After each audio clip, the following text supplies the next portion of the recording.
Y era en ese momento cuando tú empezabas a crear tu obra de arte, ¿no? Como todos los artistas tenemos crisis, pues tú arrojabas todos los rotuladores, todas las cegas contra la mesa, y en ese momento llegaba la profesora cuando había sus preguntas sin respuesta. ¿Qué has hecho? Claro, tu pequeño infante salvaje y variante miraba el destrozo y decía, bueno, te puedo hacer un croquis, te puedo relatar la sucesión cronológica de los acontecimientos. Luego ella llegaba y te decía, ¿tú esto lo haces en tu casa? No. ¿A quién no le han preguntado eso? No. ¿Tú esto no lo haces en tu casa? No. Y decía, ¿y tú estás en tu casa? Porque si es así, lo que tiene que tener más interés el especial de Navidad. ¡Pero! ¡Cabrona! ¿Qué te le ocurre a menos que el forense del equipo A? Claro. Luego había otro momento especialmente crítico en todo este proceso del colegio, que era ese momento cuando tú inmerso en la actividad cotidiana, como por ejemplo, qué sé yo, ordenar tu caja de cera plástico. Pues tu conciencia, subconsciente, te jugaba una mala pasada y decías lo que no tenías que decir, levantas la mano y dices, mamá. Claro, vosotros ahora os reís, viene esto no ha pasado a todos. Vosotros realmente estáis pensando y lo estáis rememorando en este momento. Todo el mundo ha hecho eso alguna vez, y este es un momento que marca antes y después en tu carrera. A partir de aquí tu popularidad va por los suelos, se resiente, ¿no? Esto es algo que les pasa antes o les pasa después. Cada uno tenemos nuestro momento. A mí me pasó hace una semana con un seminario con el rector de mi facultad. Y esto tenemos todos nuestros momentos, ¿no?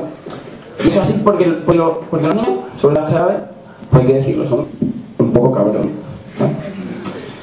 Yo recuerdo en mi clase había un Pablito, ¿no? Que tenía la cabeza grande el chaval. Le decían el cabezón, pero ya ahí de por vida. El muchacho estaba complejado. Y ya llega un día la profesora y dice, mira, hijo mío, tú tienes una cabeza muy grande que Dios te ha dado. Eso así, eso no tiene más solución.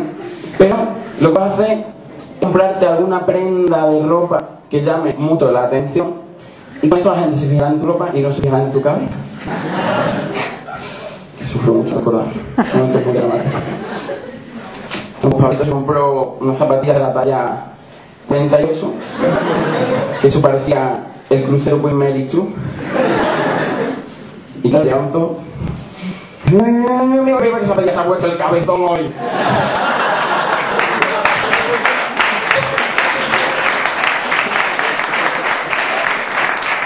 Muchas gracias. Luego ya creces, ¿no? Luego ya llegas al instituto. La cosa es distinta, ¿no? Como dice el Fiala, la cosa cambia. Tú llegas allí al cliente y dices, bueno, esto ya no es como en la primaria, esto ya va en serio, aquí tenéis que estudiar. A ti te cuesta hacer cambio, notas. Tú al principio levantas la mano, la primera palabra que sale de tu boca es señorita, a pesar de que hombre que te es un señor de 1,70 m, corbata y más bigote de José María Íñigo. Y te cuesta hacerte el cambio. Yo recuerdo que a mí se me cayeron muchos amigos. A mí se me cayeron muchos amigos. Yo tenía la típica imagen esta de Instituto de ese, que es maravillosa, 6 de la mañana, nos enseñaba. Gemelas de sus rivales. Sonados por la campana. Tú ves esos patios de graduación. Tú ves esos pasillos llenos de taquillas. Esos patios con sus campos de béisbol. Claro, yo, mi instituto no tenía campo de béisbol. Llegué al patio y lo primero que vi allí fue una especie de invento de estos fallidos de campo de fútbol. Porque en la acción tenía un poco de baloncesto. Bueno, el arquitecto es un tío brazo, saliendo por uno, cabrón. Claro, luego, para el deporte, el resto de deportes de competición, pues al lado tenéis una extensión de tierra pavimentada separada del campo de fútbol por una alhambra de 15 metros, con un movimiento que parecía el muro de Berlín, y con una abertura con un montón de hierros punzantes y oxidad. Y tú decías, pasa por aquí, es peligroso jugar Monopoly con Mario Conde. Tú te piensas aquí, te voy así, pero ese sitio no lo vemos, todo eso, todo lo que se puede ocurrir. Claro, yo el primer día de la conclusión, yo llegué aquí con mi cigarrito. Y allí vi a un tío ahí de 2 metros, hecho de los pies abajo y digo, coño, lleno de zapatillas.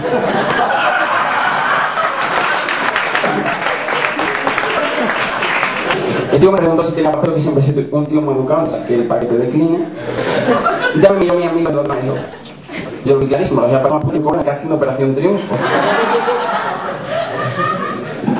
Pero a pesar de eso, bueno, yo tengo que decir que tengo un buen recuerdo de mi instituto. Fueron unos años dorados, ¿no? Yo recuerdo que en una clase nos lo pasamos muy bien. yo tenía una profesora que cada vez que se levantaba una mano y decíamos, impresora. Se da la vuelta y dice, ¿qué has dicho? ¿Qué has dicho? Decía, no, profesora, tengo aquí una duda tal. Empezó ahí a... Sobre a dar la vuelta, decía, impresora.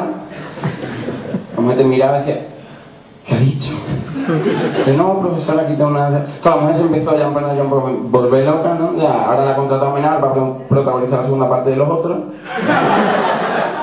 Acabó así la mujer. Y luego te reías, ¿no? Tú te reías, claro, y como es natural, ¿no? Y entonces, otra vez con esas frases desconcertantes que todos no supieron una vez, ¿de qué te ríes? No, me acordaba un sitio para que más...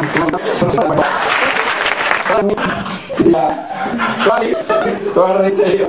Yo diría que no. Y bueno, así poco a poco pasando esto maravillosamente del instituto, hay un momento que, bueno, esto pasa volando, te empieza a hablar de la universidad. La universidad ya tuvo una jornada de puertas abiertas. Llegas allí, están allí los estudiantes más grandes, parece que ya estudian de intercambio, que está allí en Dublín, y luego otra cosa que utilizamos por lo menos allí en Extremadura, que es mi tío, si no lo habéis notado, yo sé que tengo una caja no estándar muy conocida, pero no puedo renegar de mis orígenes, ¿vale? Tengo que decirlo. Y entonces ya nosotros hacemos un programa de desorientación universitaria. Claro, había uno que tú lo ponías en el ordenador, los monitores y por un castillo. Y además que la gente cae, claro, llegaba allí y digo, coño, esto es Final Fantasy. Claro, luego te das cuenta, ¿no? Te hacían preguntas, a ver cómo eran tus actitudes. Y era una denuncia, lo marcabas, ¿no? Te decía, me gusta jugar con los números, pero los fenómenos de la maleta. Y luego salían, ya soy más preparado, me caí de tu fe. No, es que el programa era un y tenemos resultados. Y luego ya, hay una guerra. Sí, entonces hay una guerra, ¿por qué? Porque los dos van de demolición social y de las universidades son comunes para todas las titulaciones. La cafetería y la biblioteca. La cafetería, yo en la cafetería descubrí que había maldad en la universidad. Entonces yo llegué allí y descubrí que la gente hacía los apuntes en flor de colores para que al fondo salía todo negro y no pudiera hacerlo. Luego ya me di cuenta de que no, que parece que aquí no se puede olvidar el plástico de color blanco.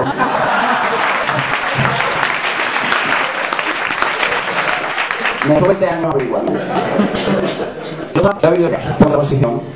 Beca, de una especie de padre en un universitario, tú llegas allí y dices, hoy voy a estudiar, hoy voy a estudiar. Por la tarde, vas a las 6:30 o así, 4, tú llegas, hoy voy a estudiar. Tú llegas allí, empiezas a hacer ese taconeo constante, ella llama mariconstante, y un taconante dice, coño, 15 centímetros de esto tiene que ser considerado deporte de riesgo por la Organización Mundial de la Salud, por lo menos. Y por mucho que tengas que concentrar, a pesar de eso, a mí me gusta la universidad, me gusta el mundo de los universitarios y las universitarias.